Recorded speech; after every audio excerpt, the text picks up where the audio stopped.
Hello viewers, आज की video में हम आयत का परिमाप और क्षेत्रफल निकालना सीखेंगे। तो यहाँ हम देखते हैं कि यह एक आयत है जिसमें लंबाई 9 सेंटीमीटर है और चौड़ाई 4 सेंटीमीटर दी हुई है। तो जब हमें इसका परिमाप निकालना हो तो इसको हम सूत्र की सहायता कैसे लिखते हैं? 2 ब्रैकेट के अंदर लंबाई जोड़ चौड़ाई और ब्रैकेट क्लोज। तो अब हम जान लेते हैं कि ये जो हमारा सूत्र है आखिर आया कहाँ से। तो जैसे हम देखते हैं कि ये हमारा एक आयत है, तो आयत में ये जो हमारी नीचे वाली भुजा और ये ऊपर वाली भुजा क्या होती हैं? आपस में बराबर होती हैं। और ये जो चौड़ाई की भुजा है और ये जो चौड़ाई की भुजा है ये क्या होती हैं? आपस में बराबर होती हैं। तो ऊपर और नीचे की भुजाएं क्या हैं? लंबाई जो कि आपस में बराबर है, और अगल बगल की भुजाएं क्या हैं? चौड़ाई जो कि आपस में बराबर है। तो जब हम आयत का परिमाप निकालते हैं तो परिमाप का मतलब क्या होता है? चारों ओर का नाप। तो हम क्या करते हैं? सिंपली यहाँ हम किसी एक बिंदु से शुरू करते हैं। जैसे हम यहाँ लंबाई से अगर शुरू करते हैं तो हम क्या करेंगे? पहले लंबाई को लिखेंगे, फिर जोड़ का चिन्ह देंगे, और उसके बाद अब हम यहाँ से यहाँ चौड़ाई को लेंगे। तो हम चौड़ाई को लिखते हैं, फिर जोड़ का चिन्ह देते हैं। इसके बाद अब हम यहाँ से यहाँ जो हमारी लंबाई है उसको जोड़ते हैं, फिर जोड़ का चिन्ह देंगे। इसके बाद ये जो हमारी चौड़ाई है इसको लिख लेते हैं। तो ये हमारा परिमाप हो गया। तो अब हम यहाँ देखते हैं कि यहाँ हमें 2 लंबाई है और 2 चौड़ाई को जोड़ना है। तो हम क्या लिख लेते हैं? 2 लंबाई धन 2 चौड़ाई। तो हम इसके बाद क्या करते हैं? यहाँ लंबाई और चौड़ाई दोनों में हमारा यहाँ 2 कॉमन है। तो ये जो 2 हमारा कॉमन है इसको हम बाहर लिख लेते हैं, और ब्रैकेट के अंदर ये जो हमारा लंबाई है धन चौड़ाई है इसको लिखेंगे। तो हम लंबाई धन चौड़ाई को लिख लेते हैं।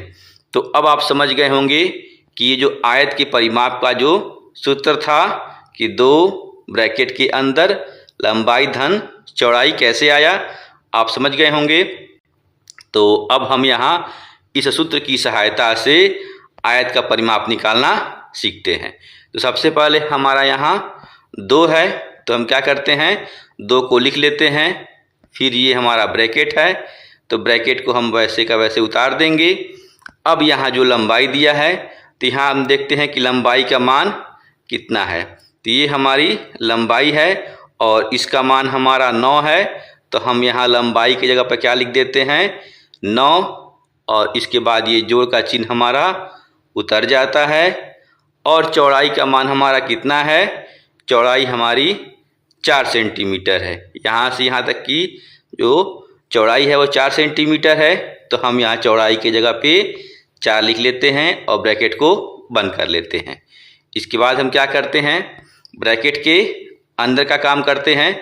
तो पहले के अंक को हम वैसे का वैसे उतार लेते हैं, जैसे 2 ब्रैकेट। अब हम क्या करेंगे?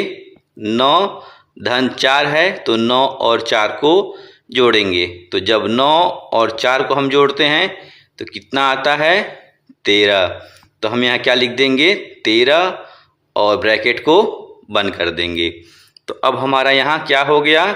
2 ब्रैकेट के अंदर 13। जब ब्रैकेट के अंदर कोई संख्या दी हो और उससे पहले कोई यहाँ चिन्ह नहीं है तो इसका मतलब क्या है? हमें यहाँ गुणा का चिन्ह है ऐसा मान लेना है। ऐसा होता ही है, ठीक है। तो हम क्या करेंगे? यहाँ जब 2 गुणा 13 है तो हम 13 में क्या करेंगे? 2 से गुणा करेंगे। तो जब हम 13 में 2 से गुणा करते हैं तो कितना होता है? 13 दूनी 26। तो हम यहाँ 26 लिख लेते हैं। अब चूंकि यहाँ देखेंगे तो यहाँ इकाई जो है हमारा सेंटीमीटर है, तो हम क्या करते हैं? यहाँ सेंटीमीटर को भी लिख देते हैं। तो इस प्रकार ये जो प्रश्न था इसमें हमारा आयत का परिमाप कितना आया? 26 सेंटीमीटर। आइए अब आयत के क्षेत्रफल को देखते हैं।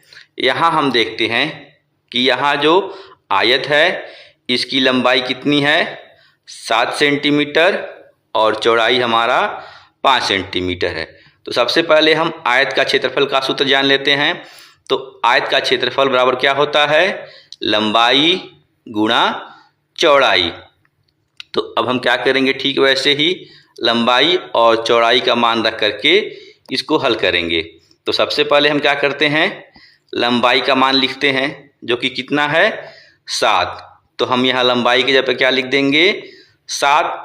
इसके बाद ये हमारा गुणा का चिन्ह है तो ये उतर जाएगा। इसके बाद यहाँ चौड़ाई है और चौड़ाई का मान कितना है, 5। तो हम यहाँ क्या लिख देंगे, 5। तो ये कितना हो गया, 7 गुणा 5, यानी कि 7 में 5 से गुणा करना है। तो जब हम 7 में 5 से गुणा करते हैं तो कितना होता है, 7 पचे 35। तो हम यहाँ 35 लिख देते हैं।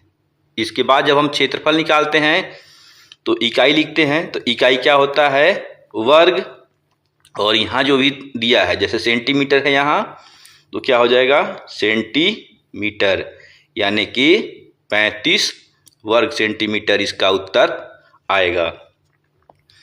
तो ये एक अभ्यास प्रश्न है, इसका उत्तर आप कमेंट बॉक्स में ज़रूर दें, जिसमें लंबाई 5 दिया हुआ है और चौड़ाई 3 सेंटीमीटर दिया हुआ है, और इसमें आपको परिमाप और क्षेत्रफल बताना है। तो इसका उत्तर आप कमेंट बॉक्स में ज़रूर दें।